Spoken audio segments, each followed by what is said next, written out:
Down. What'd you let me touch it for, Evan?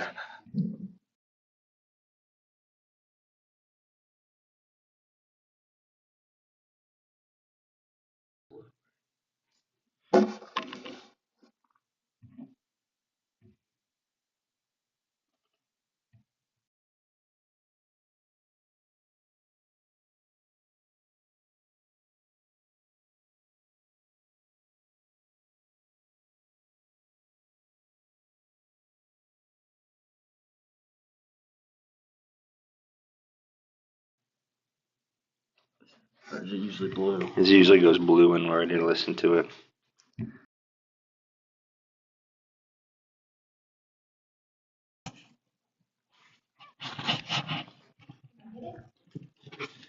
Well, I can't get it to turn blue. I had it Bluetooth connected a while ago.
Though he just tapped it like that and it goes. I know.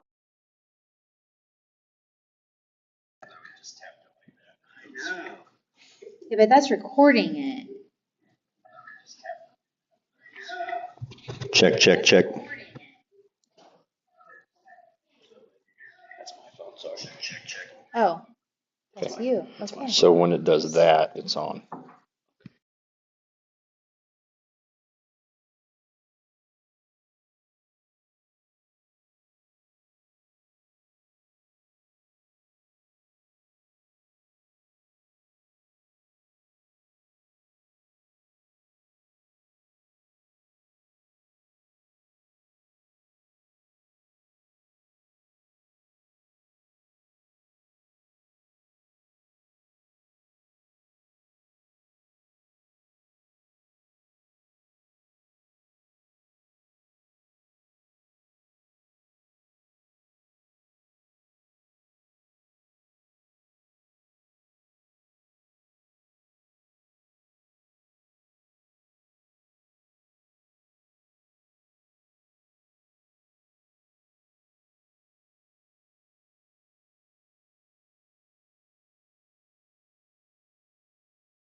Oh, there it is.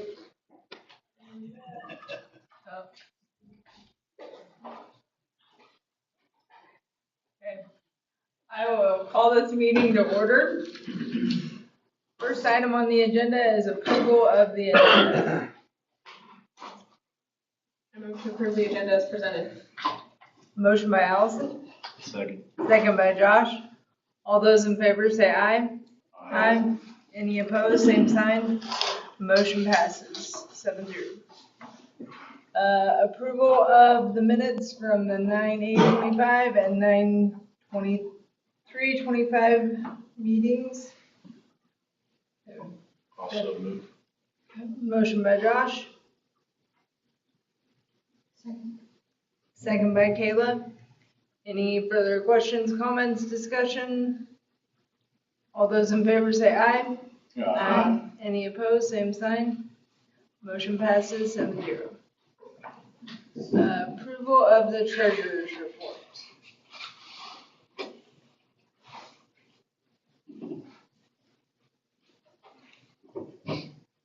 I move to approve the treasurer's report as presented.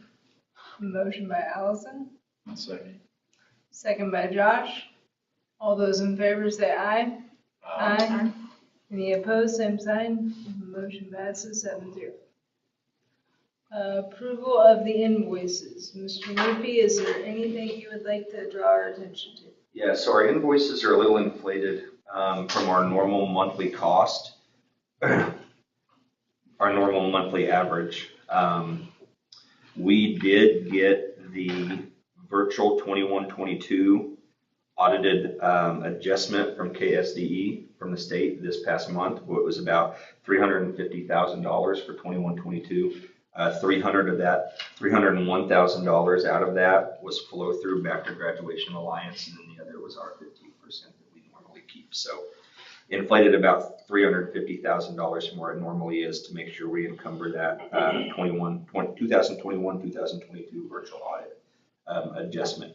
So a couple of the other items on there on our advanced invoices are smart touch our smart touch screens that we had to order in 2 of our high school rooms earlier this year, and then we had also our August Graduation Alliance billable credits. It was $184,000, and then our Board of Education invoices. We did have Frontline Builders coming in and helping us install the ceiling tile was $19,900, and then we did have flow through as well from going to our rec commission here in Claflin of $7,693.54. Then you'll also see the Graduation Alliance billable credits on there from our virtual audit from 21-22. So those were some of the big ticket items. Any questions, comments, especially with it being kind of in the new format?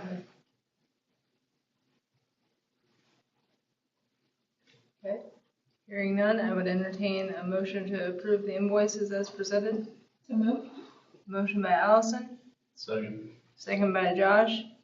All those in favor say aye. Aye. Any opposed, same sign. The motion passes 7-0. The reconciliation and cash balances report is attached for you to review. Any questions? There isn't a district office one. The treasurer's report is pretty accurate based on what you could do for check reconciliation. We just haven't got the cash summary yet to get you the report. We're trying to convert all the monies from FA2 into APTA fund. We got 2 months worth of FA2, 1 month of APTA fund, so we have to put them all together and try to get the report. So we'll figure it out. It's been a big chore, and our ladies in the office have spent a lot of time working on this on the transfer over to APTA fund, so I really appreciate all their time. Hopefully within the next month or so, we'll have all that kind of straightened out, but it's been a lot on them, and they've worked really, really hard to get that changed over, so. Yeah, item number 7, recognition of, recognition of visitors. There's another. Noted. Okay, item number 8, the administrative report.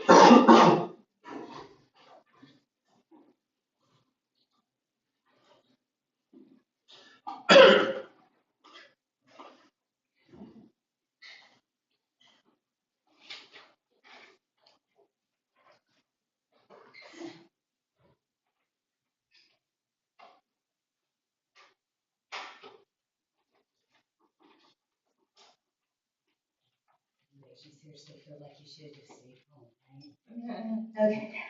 How is everyone? Oh, good. Okay, so in September, we started off on the 29th to the 3rd of October with Wilson Spirit Week.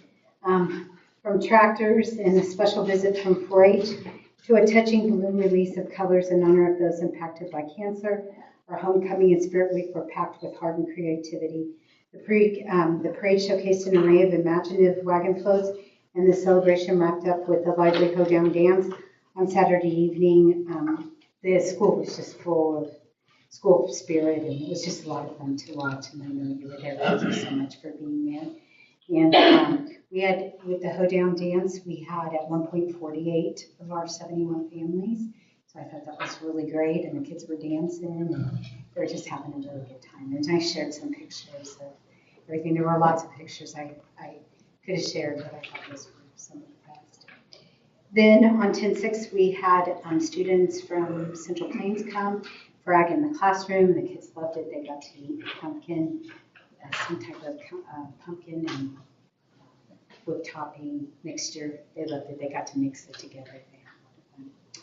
Then on the 8th, the kids headed to the DeLabo farm for Ag Day, and our pre-Kers headed to the pumpkin patch and had a great time. One of the little guys came up with the pumpkin. This is, Mama, look at my pumpkin. This is tiny little pumpkin. It's so cool. They were so excited. Then on the 9th, the K through 2 pumpkin patch, the K through 2 went on another field trip for the pumpkin patch. That was kind of interesting. I have never seen pumpkins round, like tennis balls. But they told the kids that because of the weather, like they didn't grow very well this year. Just side note, that was kind of interesting. Then on the 10th, we had Community Service Day, and so kids went to Dorrance to help pick up trash. They went to several of our locations in Wilson and helped pick up trash. This Thursday, they'll be headed to Hayes for an AR Reward Day. And I heard lots of talking and trying to get extra credit points built up here so they could go. I think you heard a little bit too when you were there. They were telling me their plans today when I was at one, how they were going to get their AR goals. So Yeah. they've got some good plans. So it's kind of fun. Then on the 17th will be, of course, our half-day in-service, half-day workday, and that'll also be the end of 9 weeks. On the 22nd and the 29th, our kids will be headed to Starbase. On the 24th, we'll be welcoming Grandparents' Day and the book fair. And then on the 27th, we'll be celebrating Red Ribbon Week, parent-teacher conferences, and the Fall Harvest Food Drive that we have doing that time. We did celebrate for Coins for Karen. That was a huge success. Those kids brought in $450 for that program, which I thought was really amazing. And I got to kiss a goat. I've kissed calves, but I have never kissed a goat. That was Mr. Tommy.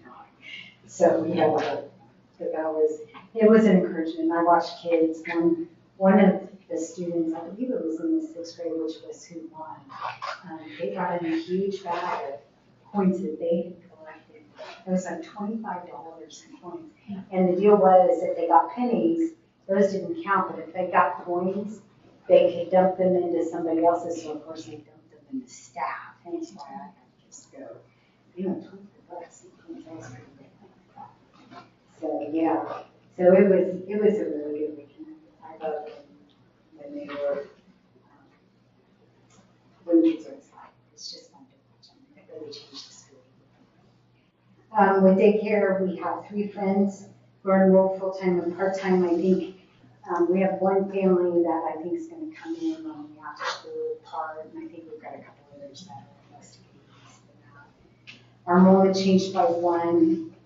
That was in pre-K4 with 6 now instead of 5, so that gives us an 8 now program. And overall, there's 63 plus the 9. So that gives us 72.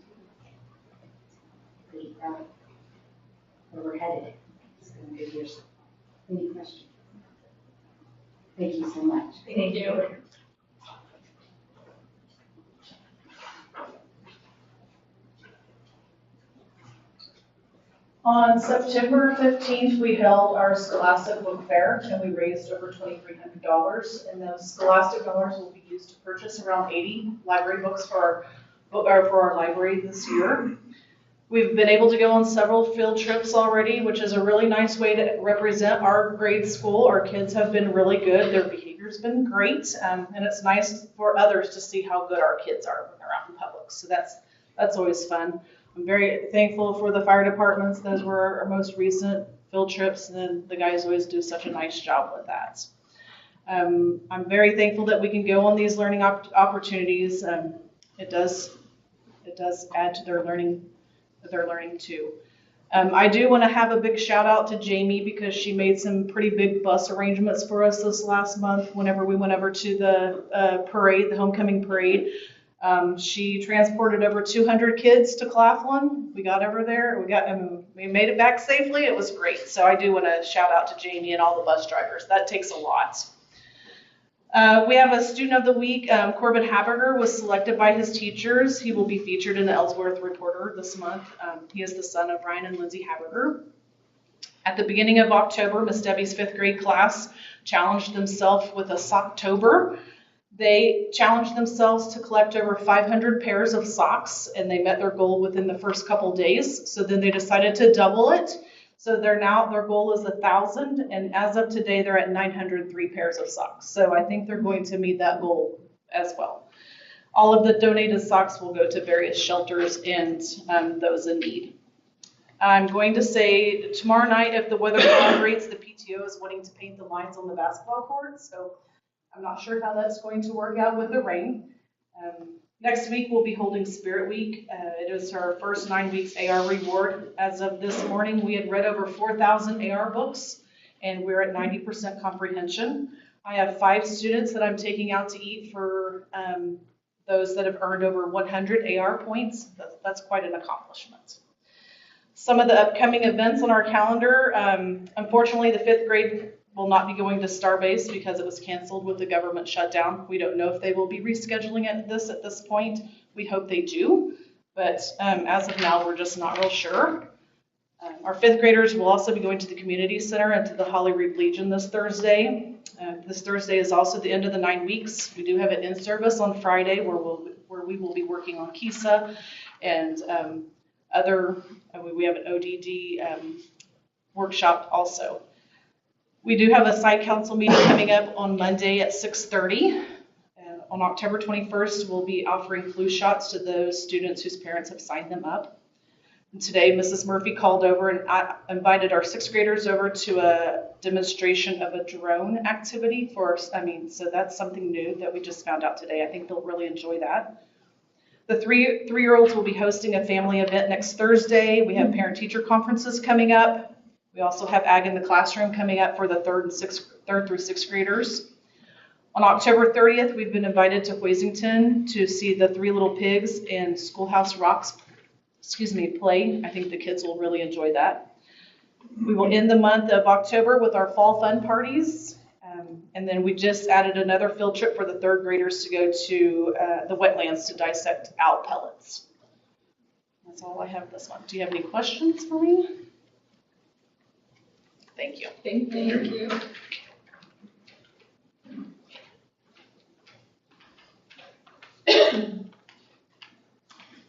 Added a couple of pictures on the second page if you kind of like to see what the kids are doing. So that first picture there is Custodian Appreciation Day was October 2nd. So our leadership class presented our wonderful custodians with some candy and a little saying with fun little candygram. Some notes from my principal building report that we turn into the state. We have currently 4 new non-resident, which would be out of district students this year at Central Plains. Our CTE, FTE, which is that career and technical ed that I keep telling you about, we are up at least 2 FTEs from last year, which just calculates to more funding for those programs and just for the school. So that was not really us offering a whole lot more. That was just cleaning up some of the numbers and such that we report to the state. I had a CTE meeting with my teachers the other day. They would like to plan a fun night for community members that is hosted by the kids to come in and learn skills that they have learned. They would like to teach community members. One of the things that Ms. Barron, Courtney Chammy, has been talking about since I got here was wanting to do a women's welding night. We can't do that now because she just had a baby, but that is something that's on her radar that she'd like to do. So we're going to have the kids pick a skill that they would like to teach to community members and then have them come in and they kind of help facilitate that. So I'm excited about that, getting the community involved in that. With our athletics, we turned in 99 students for our Acacia classification this year. I provided a link there for you if you'd like to kind of take a look at what those classification numbers look like. Some of you might have already done that. The cutoff for 1A and 2A is 107, so we're 8 students underneath that count. Interestingly, I think this is interesting, the smallest school in Kansas has 12 students in their high school. So I just think it's kind of neat to look at those cutoffs there. We did hold homecoming a couple weeks ago. We did the parade and pep rally down Main Street this year. We had lots and lots of people participating in that. There was lots of candy. We'll make a few adjustments next year to make sure everybody can hear a little bit better. But I feel like it was fun to see the excitement of homecoming. Our junior high sports teams did hold a food drive at their last 2 home games. So I added a couple of pictures from that. This one in the corner up here is the students actually taking the food to donate it to the food bank, which I think is a really fun thing for them to get to do. We did donate that to the Bushton food pantry. We'll do another one during basketball season for the Claflin and Holyrood food banks. Our junior high volleyball team is planning to take the girls to K-State volleyball game in Manhattan on November 8th. There's a couple of notes there from our counselor's report. Apply Kansas, which I just took the sign down, but we did receive Star School credit this year because we did a Apply Kansas event and then FAFSA night, and then we also did that signing day event. So those 3 things awarded us a Star School status. Our freshmen will take the pre-ACT at the end of October. We have a couple of other events. You can kind of read down the list there that students will be able to participate in. Lots of career exploration things coming up for our kiddos. Then there's just a couple of notes down at the bottom from different clubs and organizations. The play, we have a big play this year. We had lots of students interested in participating, so they are working hard on that. We'll present that in November. Scholars Bowl has started and they'll get rolling here. October 20th is their first meet. Graphic design class did go and paint some designs on windows for homecoming, so there's a couple of pictures there for you. And then we did have 8 students that traveled to Hayes to audition for state. Thank you. Thank you. Oh, really quick, sorry. One thing, I don't know, Mr. Murphy, did you guys talk about the plaques? I have it in my You have it, superintendent's okay, report. perfect. And then I was just gonna say that mobile lab that Shay was talking about, that is to kind of tie into our IPS. 6th graders need to start having IPS. So as we talked today, we thought that would be a good way to get them involved without them having to do a big presentation, but they get to participate in activities starting in the lower grades.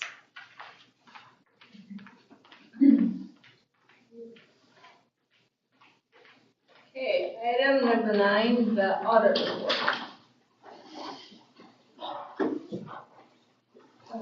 Kim Bolden with Adams Brown. I did give everyone 2 documents. I will start with the bail document, the auditor's report. And if you want to turn to the first page,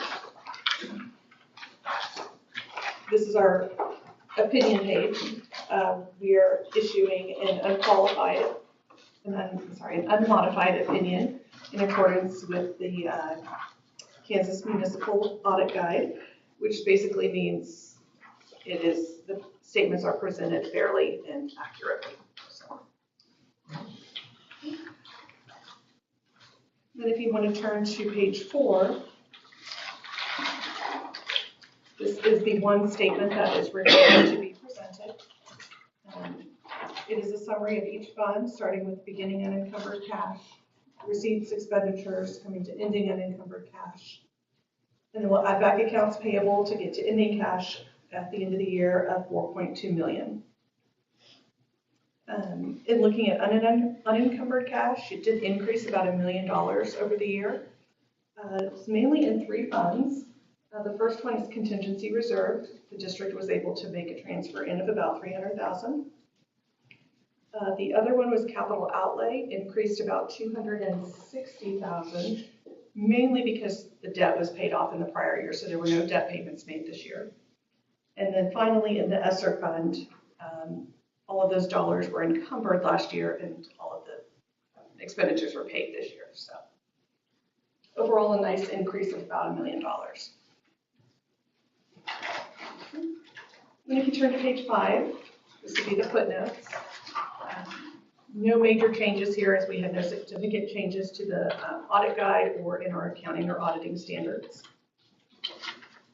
If you want to look at page 7, is a summary of the cash and deposits. We do look at your bank reconciliations. We make sure that the district is reconciling every month, and that all of your cash balances are adequately secured with the bank, so we have no issues this year. You want to turn to the next page. Note 4 is on transfers. We do look at transfers between funds. We make sure that they balance and that there is statutory authority to make those transfers. Page 9, towards the middle of the page, we did have one issue to report. We do look at compliance with Kansas statutes, probably 20 or 30 of them. And we did find one problem. The district did not have a surety bond in place for their treasurer. The district did change insurance companies during the year, and it was not clear from the information provided by the company that a surety bond was provided. My understanding is the clerk did call and get that taken care of after the audit was done.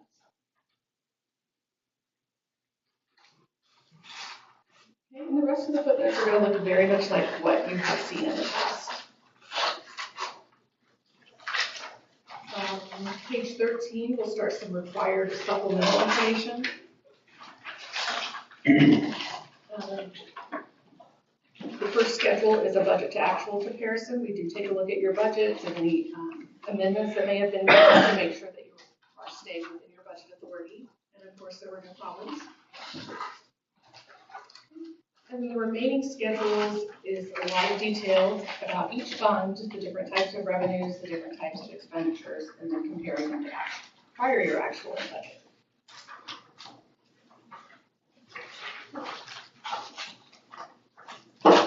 Any questions on the actual audit report? There's a lot of information to go through quickly.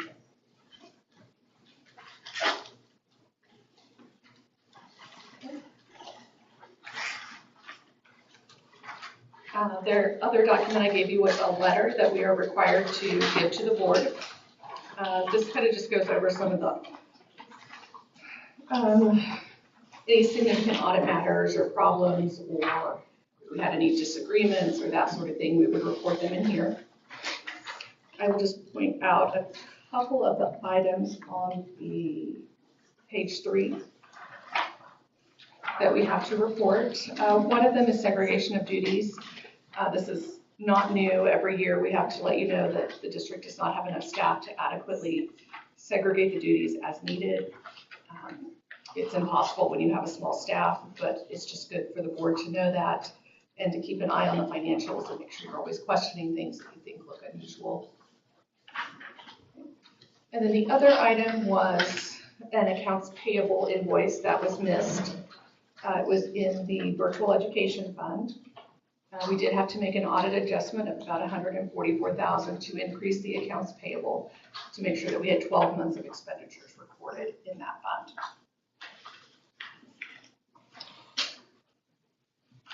Again, not something that I was overly concerned about. It's a very common finding that we have with our smaller school districts and even some of the larger ones. So basically what happened on that is we paid the 144 out of this year's budget on the last month of the bill from June. instead of out of last year's budget. So we just modified those transfers at the end of the year to make sure it was done appropriately forward. So I think we usually get those accounts from Graduation Alliance in the middle of July. So it's hard to make that adjustment as we're going whenever that's already flipped to the new year. So we'll fix that moving forward.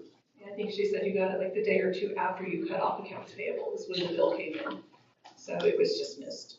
But we talked about how to correct it going forward. In fact, you can just estimate the amount if you need to, so that you get it picked up before you're cut off. Just because there is a delay in them getting the bills to you. Okay. Any other questions or comments?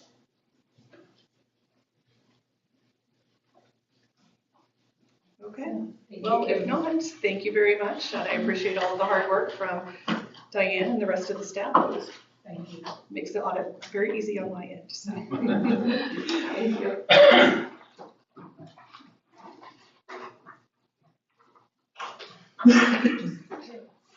Item number 10, the weight room items at Wilson. Okay, so Mr. Long has been working on this for us. Oh, sorry. Sorry. Yep. Oh, yeah, we gotta. I moved forward too fast. I moved to approve the 2025 audit report as presented. Motion by Allison and a second by Josh. All those in favor say aye. Aye. Any opposed, same sign. Motion passes 7-0. Now, item number 10. Thank you, Allison.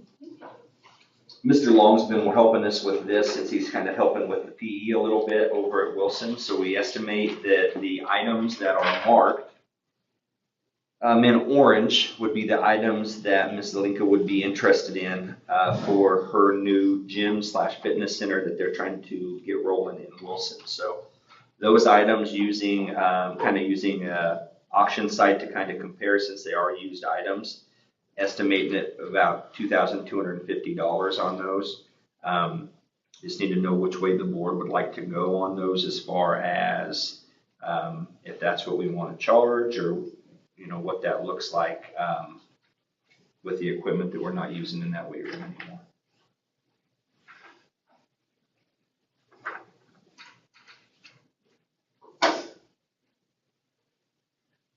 Do you know the auction site that he used? Is it comparable to like the Purple Wave that we used for our automobile? So I mean, it's by a pretty good price. Yeah, and like I said, it's used stuff, so it's not brand new. I mean, it's been in there for a while, and it's hard to say, whenever you get on an auction site, what people are going to need and what people are not going to need, and what you're getting, because you're just looking at pictures of what you're getting. So it's really hard to compare the auction site to it, but that was really the best that we could do on there with the used equipment that's in there. So.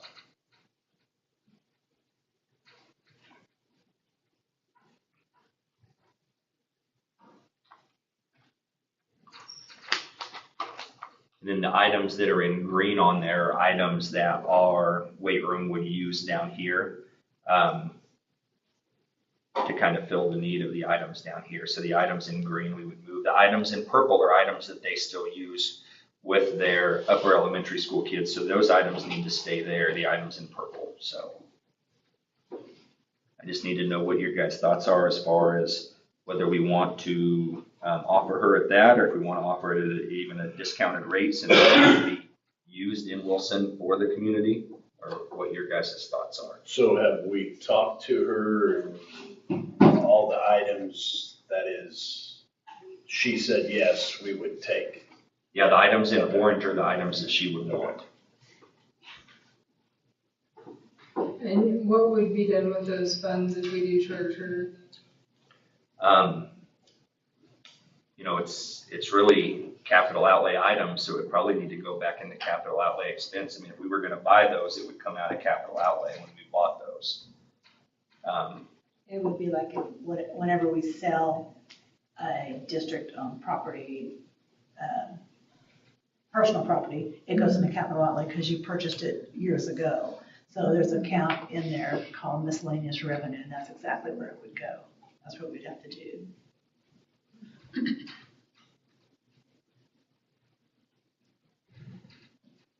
Does she know approximately how much we found the value to be, or? We talked about it briefly, and she just wanted to make sure we knew those items were used and that we knew that they were used items.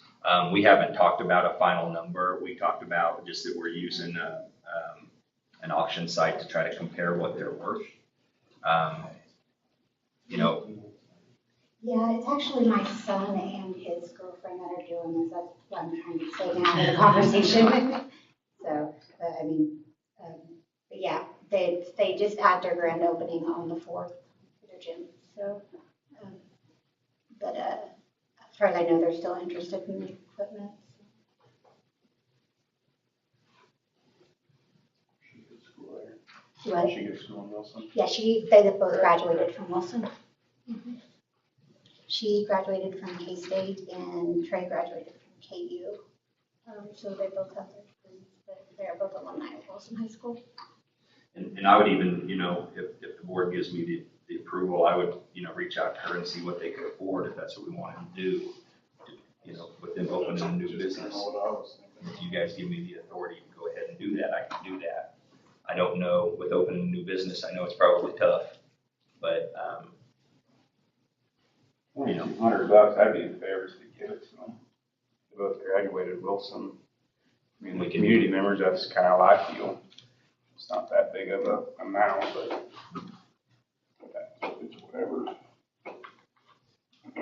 We can do that, we could do that too. It's gonna be used in the town of Wilson for the people. You know, we talked about other options of trying to open that weight room up and the liability it puts on the school. You know, if that was the way you guys decided to go, then, you know, the community would still be able to use that stuff. And I'm sure there's probably a fee for them to be in that, but they would still have it open to be able to use those items. I don't have a problem with that. Okay.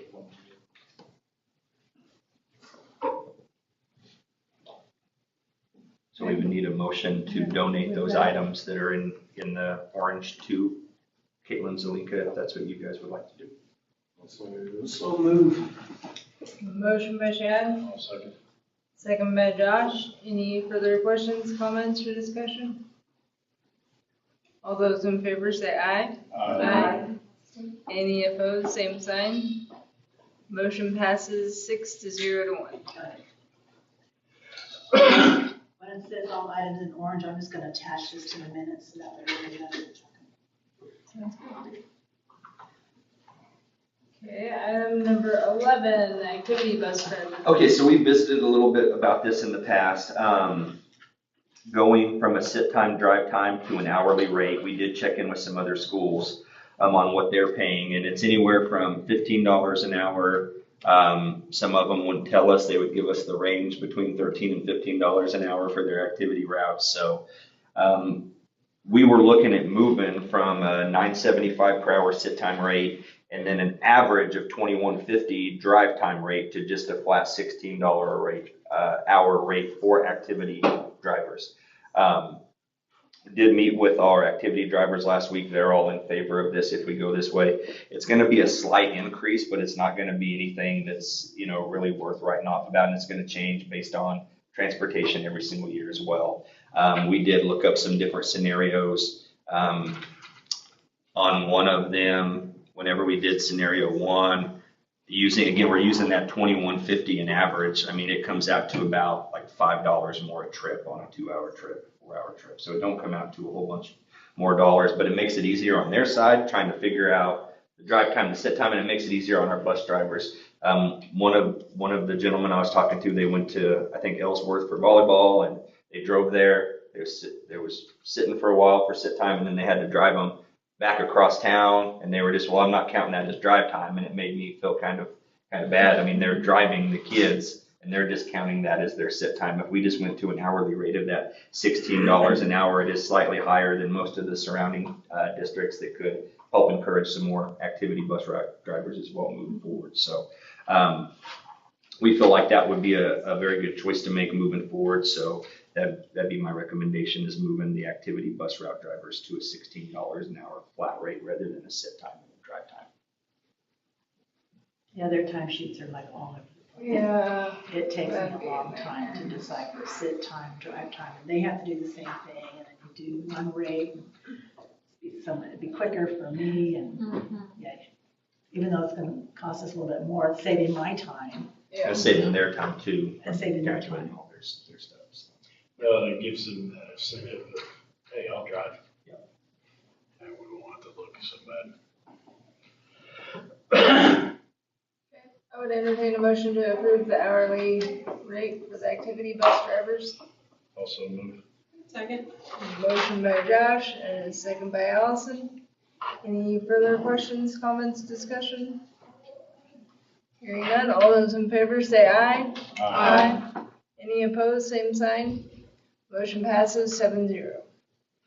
Item number 12, the state assessment. Quick look. So we did want to give you guys the information. We were able to get state assessment scores, so we uploaded that, a quick look to the board packet. We will be sending those scores out with students as well. One thing the state board, that took the state board a little more time on, they changed the levels for the test. Some of the levels were widened a little bit more and some of them were narrowed a little bit more. There felt like that maybe a level 3 category should be widened as opposed to a level 4. So they did make some modifications on with what your score was, what level you fell in on. So it's hard to really say if there was improvement or if there was a decline in it. We're going to take it as an improvement because they did change the levels of their the scoring between level 1, level 2, and level 3. So I'll let you guys look at that. It is broken down from 21, 22, 23, 24, and 25 on there and what level they were in. So you can compare that to where they have been.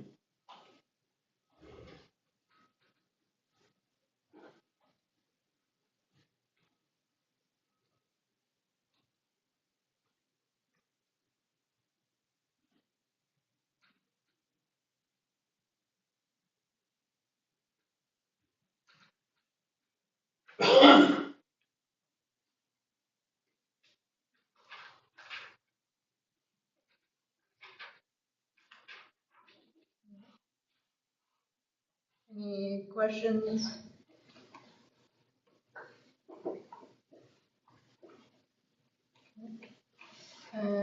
Moving on to item number 13, the elementary site councils.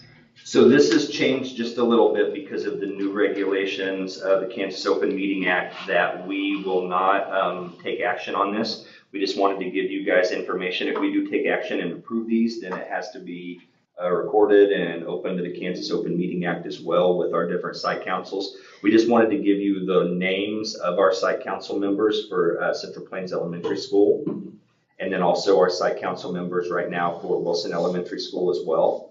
I do believe we do have one opening for a site council member in Wilson at this time.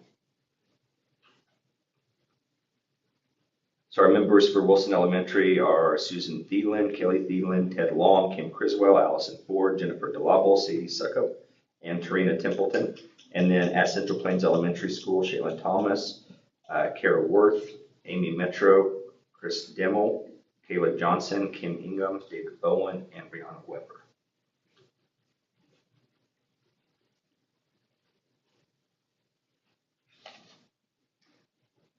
Any questions about the site councils?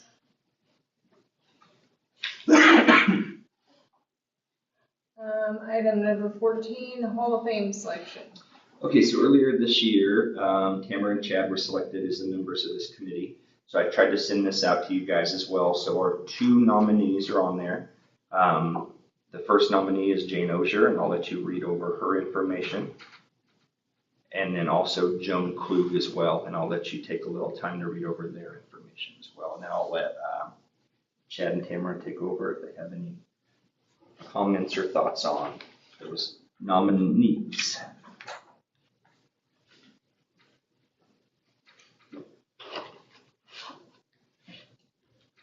I think they're both very fitting, dedicated a lot of time and energy to the students and the district for many years in lots of different ways. You can read that, and then also we'll present that when we do our Hall of Fame induction. Do you have anything?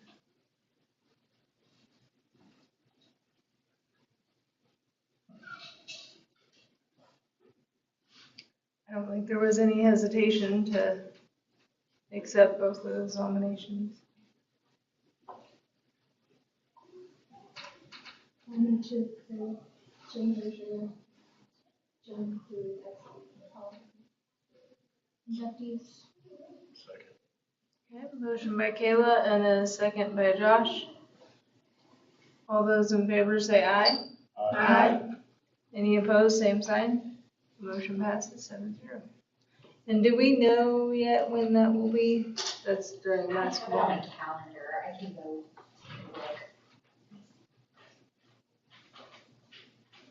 look. Last year we did it one of our basketball meetings. Yeah.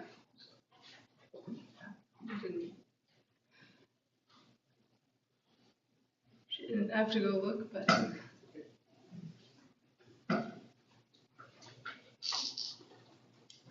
We can go ahead and move on to item number 15, the bond and interest account. Oh wait, sorry.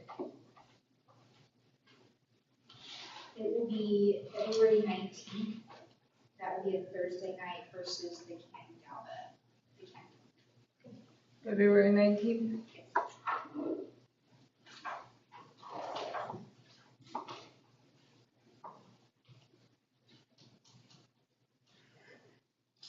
Thank you, Mr. Murphy.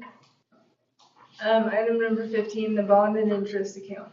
Okay, if you'll turn in your guys' your audit packet, do you have the page 13 again for me real quick? So when we went for our budget meeting at KSDE, we were given some recommendation that in our bond and interest fund on page 13, you'll see that amount of $16,481. Their recommendation was for the board in either October or November to make a motion to roll that bond and interest amount over into our capital outlay account. It is drawing interest, but the interest that it draws is going right over into capital outlay the way it is. If I remember the conversation right, that was from the bond on which building? It was All in- the buildings, all when the they had the buildings. bond issue, around 328, Okay, when the bond was paid off in 2017. Yes. So we've had that account sitting there for quite some time. And the only thing you could use it for is capital outlay, or you leave it in there if you think you're going to pass another bond in the near future. Well, this has been 8 years ago already, so that's what they suggested, that we go ahead and get that closed out, put it in capital outlay. Because the interest earned on there goes in capital outlay anyway. So, and the only thing that's deposited in there is just old delinquency, and maybe, I think last year we received $5 and some cents in there. It's a very minor amount that goes into that fund each time, so. not necessarily for a specific reason, but just it's in there, and especially with a couple of the projects that we have going on now. If something happened, then we would have that money in the capital outlay that you guys would be able to use if you decided to use it. So it does take a board motion to move that over into the capital outlay account. I move to approve the transfer of the total balance of the bonds and interest funds to the capital outlay fund. Second. Motion by Kayla and a second by Allison. Does anybody have any questions about that? Good. All those in favor say aye. Aye. Any opposed, same sign. Motion passes 7-0. So as you receive those like few dollars here and there, will those have to be transferred again, or No, can you those go in automatically capital put them? outlay. Okay. That account will be closed. Item number 16, modular unit. Okay, so you guys should find a new packet from Box Modular in there with the blueprint. So I'd like to take a second and kind of break this down because there's a couple pieces here and take a look at the blueprint on there first. It is on page.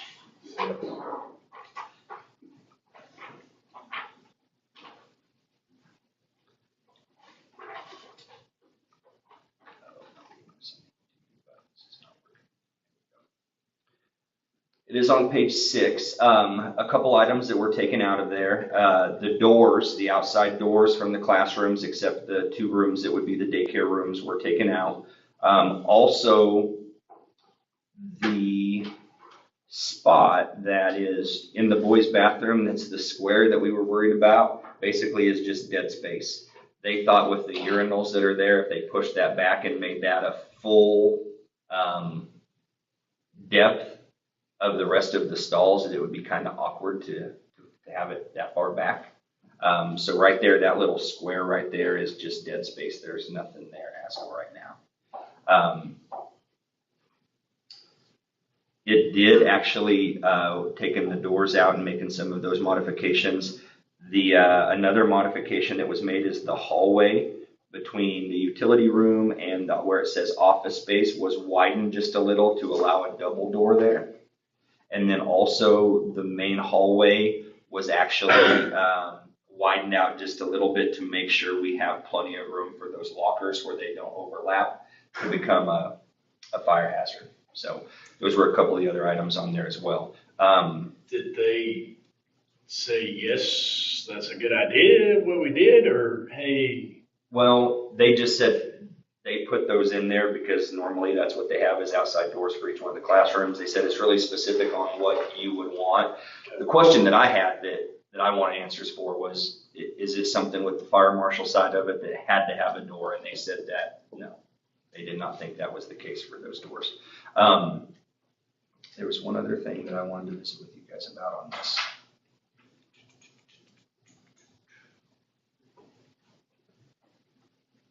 Dead space.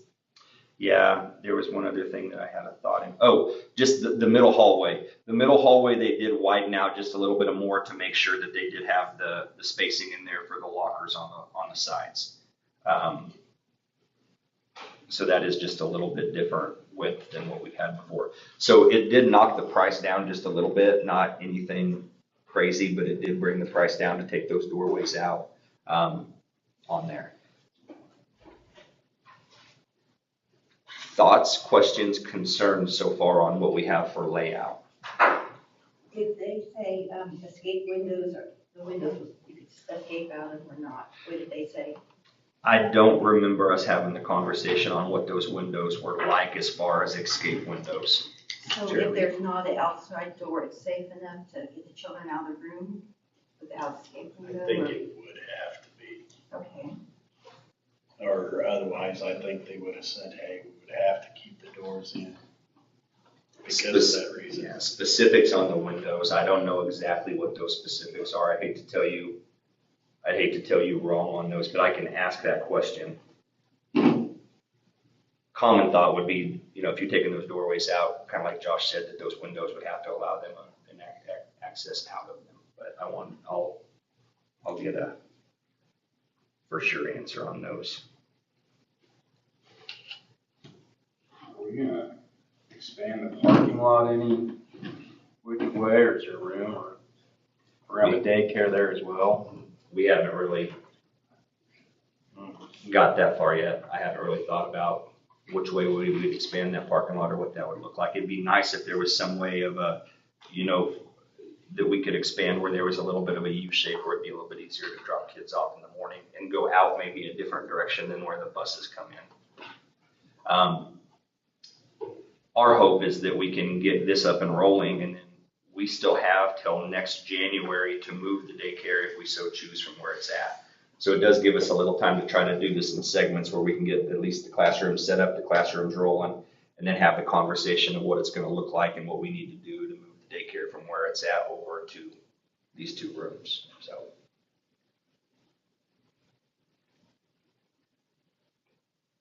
Then exterior windows are 3/4, which is classified as fire escape. Fire escape, okay.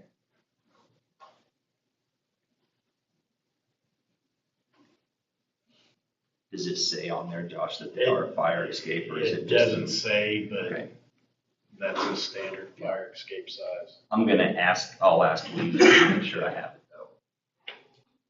though.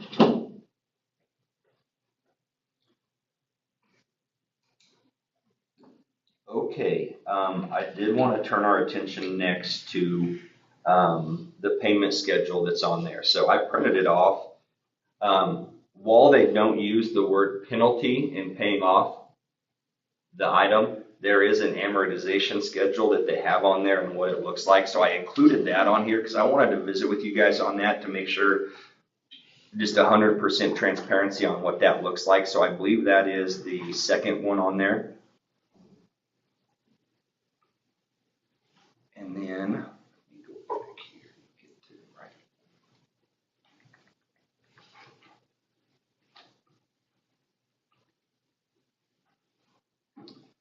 So on the last link there that you can click on, it looks just like this.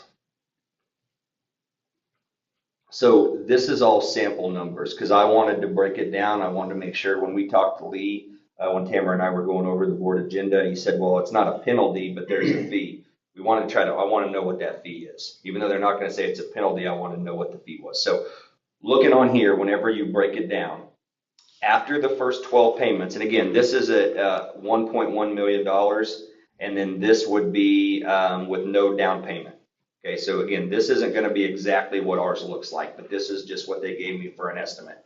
So with those numbers, whenever you broke it down, if you paid it off at the end of the first year, after month 12, there would be a fee of about $14,856 after the first year. That's included in the payoff purchase amount. That's not a penalty. That's just added in there. After the second year, so after 24 months, it goes down to where that fee is about $4,000 after the second year. So while it's not considered a penalty for paying it off early, it is a fee that's built into the amortization schedule. Now, ours isn't going to look exactly like this because our hope is we have a down payment. Our hope is it's a little bit cheaper than what they're projecting on there as well. And then our payment schedule will be different as well. I just wanted to make sure while they're not saying a penalty, there is a fee in there as well. And again, that's built into that purchase option price on the right side. Once we have it marked down on exactly what we want to go with terms and what we want to go with down payment, they'll be able to get us one of these, and I'll be able to get us some little closer numbers on exactly what that fee is.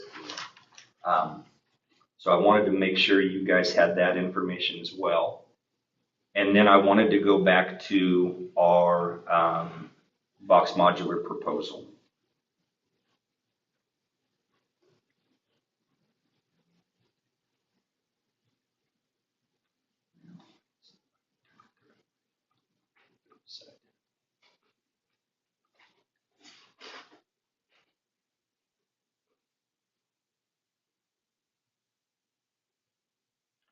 Okay, so on the top page, actually the page 1, 2, 3, 4, on page 4, it gives us two options on there. It gives us a 2-year and a 3-year. So the acquisition cost is going to be $1.1 million. Okay. On a 2-year term, if we put $150,000 down for 24 months, it would be $44,722 per month. And then you can see what it is with $200,000 down. It's $42,485 per month, and at $250,000 down, it's $37,000. All those estimates are over what we budgeted in our budget summary that we talked about last month. Sorry. Okay. If we went with option 2, which would be a 3-year payoff with $150,000 down, that would put us at $30,696.48 per month. At $200,000 down, that would put us at $29,148 per month. With $250,000 down, that would put us at $26,000 a month. The last down payment, again, with our estimate on our budget summary that we had of that $35,000 per month, if we put $250,000 down, that's roughly $9,000 less than we budgeted. So if you take that $9,000 times 12 really quickly, you're going to figure out we're going to have over $100,000-ish left that we did not estimate in there a year. That would give us the option after maybe 2 years of just paying the whole thing off if we had the funds available for that. So my recommendation would be stay away from that 2 years. I think that ties us up a little further than I would feel comfortable with. I think any of those options on year 2 are very easily doable. My recommendation would be either go with number 2 or number 3 on the option 2, which would be $200,000 down for the second one at $29,140 per month, or $250,000 down, and for 36 months, that $26,000, $26,051.89 per month. Once we have it kind of lined out which direction we want to go, then we'll have to file all the credit information for Lease Source, and that's the company that Box Modular works with. They do want to give us the option of financing all of the groundwork as well. I think we're in a situation where we don't need them to finance the groundwork for us. With the position we're in, I think we can handle the dirt work, the concrete work, the electrical work, and all that, and that's what we had in our budget before. So I just wanted to open that up for your guys' thoughts, questions, concerns before we try to make a motion on which direction we wanted to go as far as payments. Can we make additional payments to the principal balance? What was that? Can we make additional payments to the principal balance? Yeah, it's my understanding we And can. that'll reduce the overall. So really, we could look at the number 3 and take that $9,000 difference and put straight to the principal. The other side, we could do that monthly, Josh and Kayla, or at the end of the year, if we're in a very good position and we didn't have to use that, then at the end of the year, that's what we use to make an additional payment as well. It just frees us up a little bit more to wait till the end of the year if that's what we decided to do.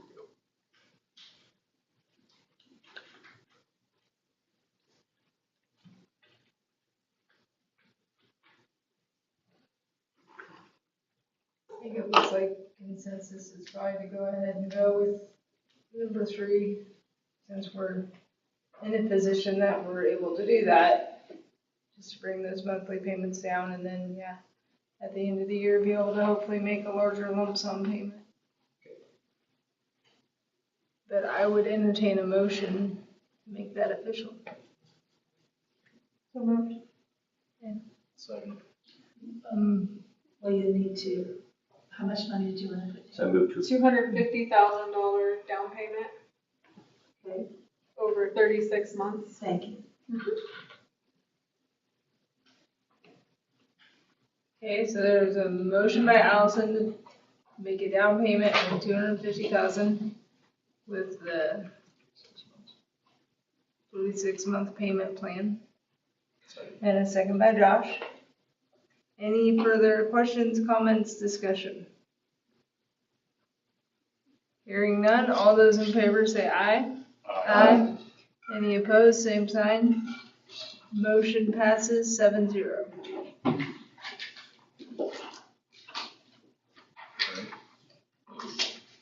Great. Ms. President, I move that the board go into executive session to pursue to the Kansas Open Meeting Act to discuss non-elected personnel for the topic of substitutes, resignation, and classified staff to protect the privacy of individuals to be discussed and return to open session in this room at 7:10 with Superintendent Murphy in attendance. Okay, motion by Josh. Second. Second by Allison. All those in favor say aye. Aye. Any opposed, same sign. Motion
We're back in open session.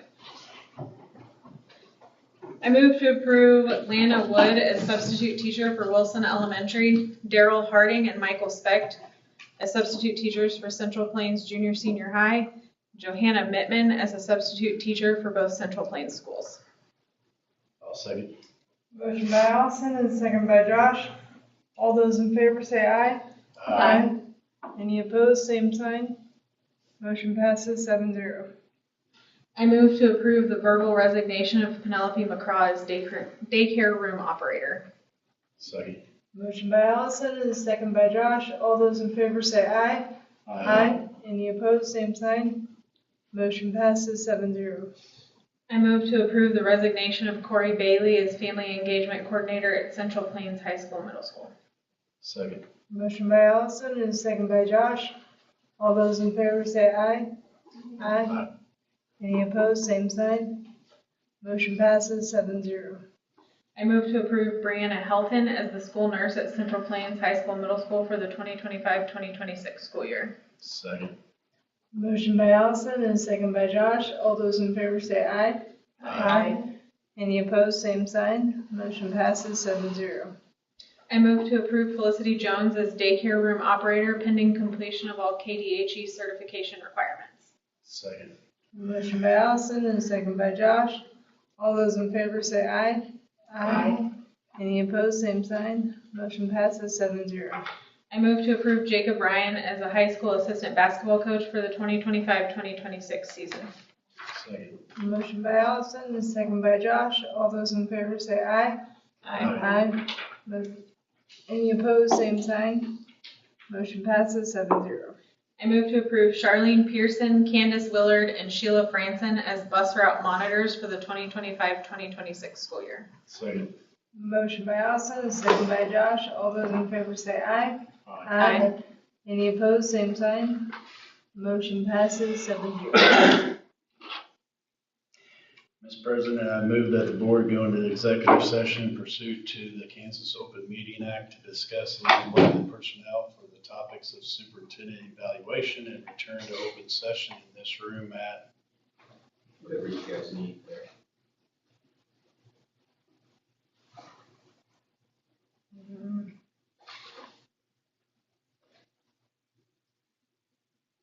I don't know, 20, 25? So like 7:40. 7:40 with Superintendent Bob Murphy to be on call. Motion by Josh, Second. second by Allison. All those in favor say aye. Aye. Motion passes 7-0.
session.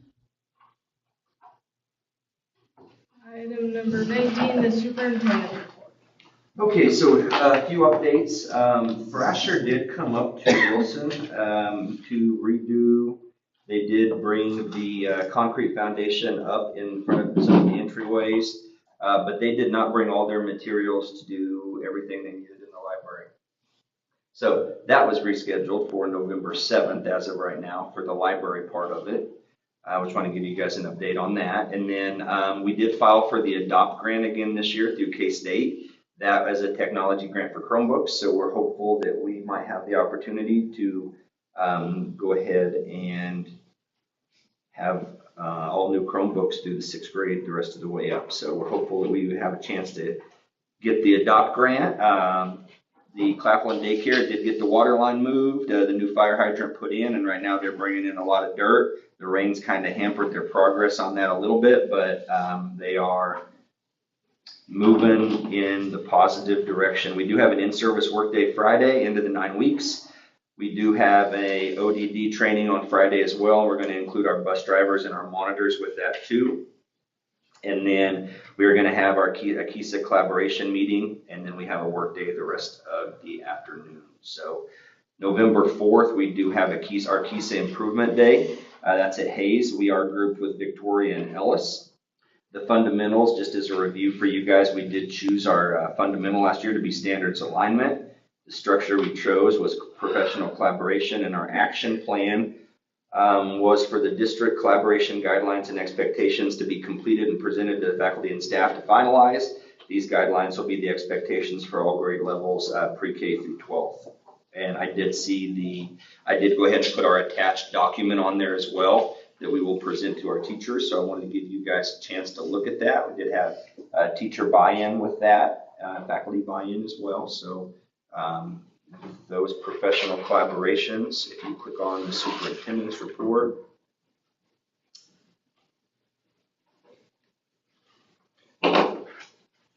our school district guidelines and expectations collaboration, that is our final project as of right now. We do want to meet with our teachers one more time to finalize that. So I want to give you guys time to think about that and read that over before we presented that to our KISA team in Hayes for that day. We did have homecoming festivities, our Wilson homecoming activities and our high school, middle school homecoming activities were all in the same week. So the scheduling was kind of tough on that to try to make both places, but both places seem to have a really good time with it. And hopefully next year we can make some modifications to our schedule where they're both not in the same week. And then we visited a little bit in weekly notes about our hallway plaques. So we do have our hallway plaques. We are kind of making a plan to put those up. We just need a little direction from you guys on how you feel about what needs to be up on the wall. Anything that has a state symbol or a state sub-state, anything else like that will be put back up. But there's some plaques from the, I don't know, probably the 70s. There's one that's blue, has no emblem, nothing. It just says first place 78. We have no idea if it's a sport or a music. We have some really random stuff, So not necessarily that we're trying to do away with those plaques. We're just trying to clean them up a little bit so maybe it looks a little more uniform down the hallways. Those plaques like that aren't clear what they were for or anything else like that aren't state sanctioned events. Do you guys want those back up down the hallways? Do you guys want us to find different places for those? We just wanted some feedback from you guys on what your thoughts were. what our plan is right now is to take all the fine arts awards that we've gotten and put them down by the auditorium. So anything music, anything drama, any Scholars Bowl, anything like that, we'll put down there so that when we have events, those are more relevant down there, and then leave this area for more athletic awards. You guys okay with that, or would you rather have them all down here? We're just running out of room. Yeah, no, I kind of like, I like that more where that focus area is, having that down there. I totally understand getting rid of or not replacing something that you don't even know what it's for. I'm a little hesitant to have a date cut off or anything like that, but. Take them to the museum, if they're before a certain date, or a certain date is kind of what we were wondering. Is there at some point, do we want to say, after this, before this date, we're gonna put them down at the museum, or is that not something we wanna do? We have a problem because we have too many awards. We haven't even been able to put up any of last year's stuff because we had a space. lot from just last year. So, any thoughts on that?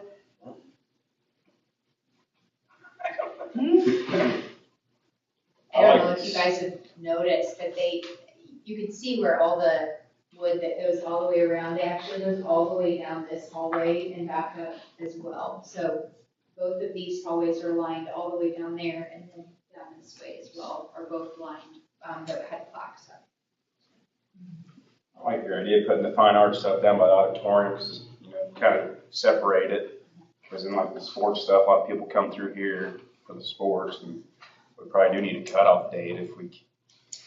Yeah, because it's gonna keep on. Yeah, they're gonna keep stacking up. We also talked about maybe trying to keep sports together so that, you had like all the football in one area, so that as you're looking at it, you can see the realm of just the football and, for all of those. But I mean, we have boxes and boxes and boxes of every single sport. So it's How far back do you think we need to go to make a cutoff? That's why I just don't know. I don't want to upset anything at all. We are going to have to start stacking them in areas.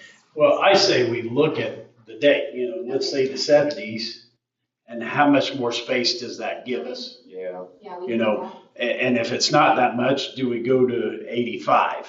Okay. And see what the numbers are, because we're going to have to hopefully have that discussion again in the next 5 years because we put more up.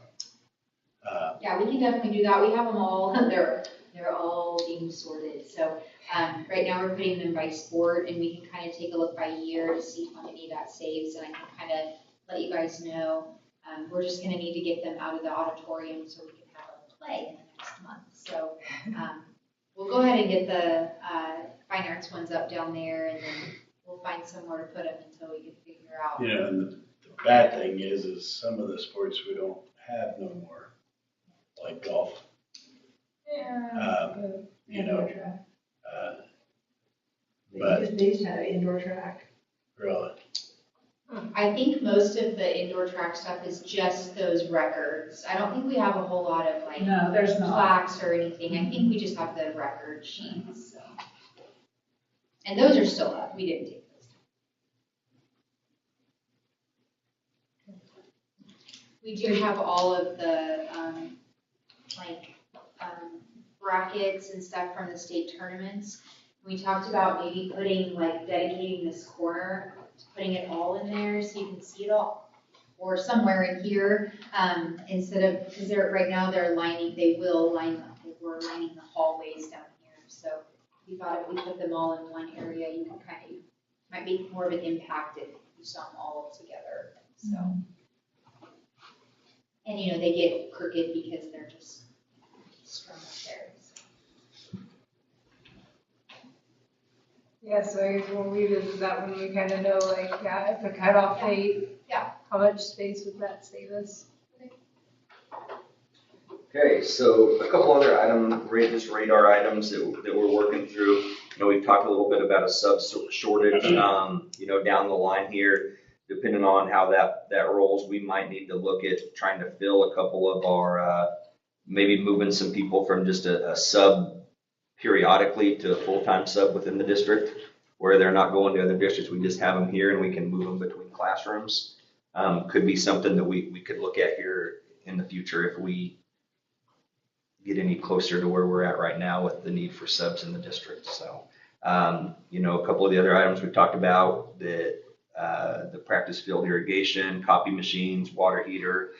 We do have a couple of doors that we're gonna need to work on at Central Plains Elementary School and get those fixed up. And then we're still kind of visiting with Turf Tank a little bit to make sure we have all the information for that. So we do have some radar items that we're still working on moving forward as well that we'll try to get attacked here in the next couple of months as Can well. we add to that radar item in front of the daycare, the cement between the sidewalk and that? I know I've talked to you about it Yeah. before, and I think it's kind of fallen off the radar, but I'd like to maybe put back on there and see what it would take to get that done. So we are actually having some conversations about trying to do some sort of a sidewalk around that to the play area that's back there now.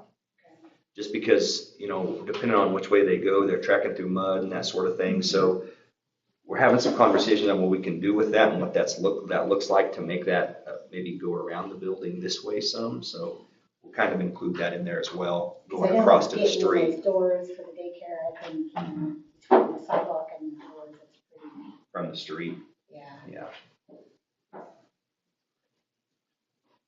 You get a lot of traffic in there, it's starting to get pretty, Yeah. especially with the rain. Okay.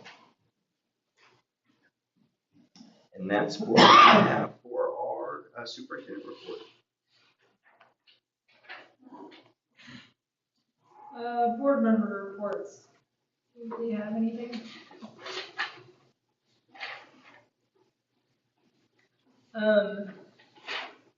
They are, I think, gonna email out to all board members the legislative committee drafts and everything that were talked about during the listening tour. They had some pretty cool feedback, and the program utilized to compile all of that too. So be on the lookout for that, because if there is anything that you want me to take back to the committee, or if there are any amendments, there's also, you know, things on how to do that at the state convention, so. Item number 21, open agenda items.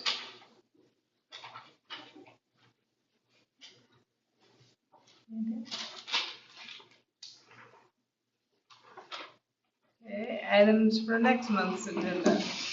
So a couple things, we might have some personnel to put on there as well, but also we'll have some information from our KISA School Improvement Day when we go to Hayes on November 4th. So we'll have a little information to present to you guys on how that goes and what our next step will be moving forward for our next action plan.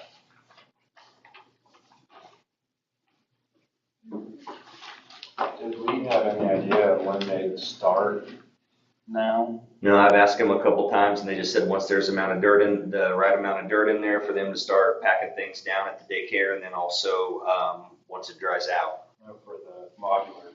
Oh, the modular. No, so the step-by-step process on that, whenever visited with Lee a little bit about it, is we're going to have to get the financings, that stuff done, the credit side of it done, and then the blueprints that we have, we're going to have about, once they're finalized, they're going to send us a finalized blueprint.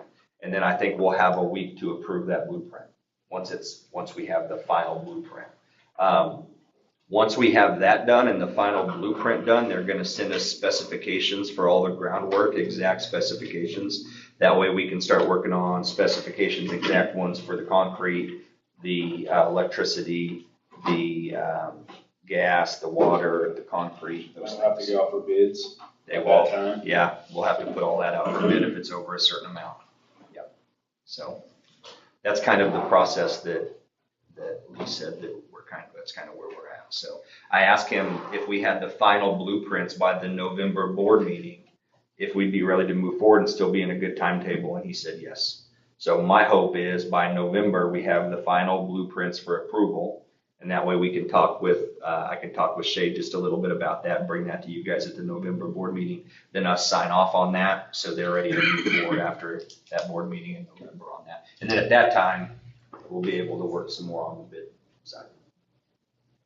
And he did also, when we talked about that, So with that timeline, as long as we got what we did done tonight, it still looks like probably middle of April, like end of April, it could possibly be ready for delivery.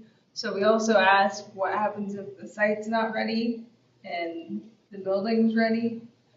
And he said no problem, like especially they deal with that anyway, you know, within a certain amount of time frame. But even if it's an extended time, we don't have any fees or storage fees or anything like that.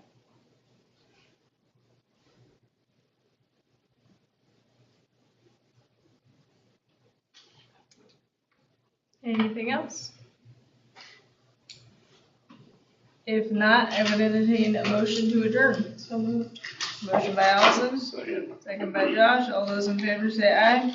Aye. Motion passes 7-0. Thank you, everybody.